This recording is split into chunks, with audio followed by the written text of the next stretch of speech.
Salut tout le monde. Alors voilà le petit bain que j'ai fait avec ma consoude et ma prêle. Alors je l'attrape du coup à la main et je vais essorer ça un petit peu sur le vieux tamis que j'ai. Alors pour info, ça fait 2 jours que ça barbote là-dedans. C'est pas assez pour vraiment faire un purin, mais quand même ça suffit pour que vous voyez l'eau elle se colore. Il y a des bulles un petit peu, donc il y a une toute petite fermentation. C'est pas plus mal au niveau de l'odeur. Il y a un petit parfum quand même, que je trouve moi plutôt agréable.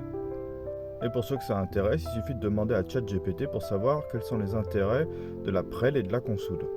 Bon alors moi ce qui m'intéresse c'est le côté insecticide, ou plutôt insectifuge, c'est-à-dire que ça va pas tuer les insectes, ça va les repousser. Et ça c'est quelque chose que j'ai déjà testé par le passé. J'ai déjà fait des vidéos sur YouTube là-dessus. Et j'avais testé ça notamment avec la noctuelle. Alors vous voyez, donc tout ça que j'ai extrait, je l'ai mis en paillage. Par-dessus j'ai remis un peu les pétales comme la dernière fois, je vous ai montré en vidéo. Comme ça tombe en ce moment des arbres, je les ai ramassés. Mais là avec la pluie, j'en ai ramassé à nouveau et elles sont un peu plus moches puisqu'elles ont pris la pluie et j'ai commencé à fermenter. J'ai profité de mon infusion de prêle et de consoude pour vaporiser tout ça sur les feuilles des tomates.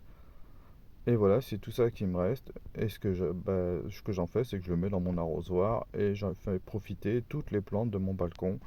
Avec la consoude en plus, ça va renforcer les plantes, notamment donc mes pieds de tomates.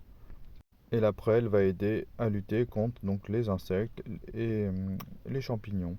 Voilà.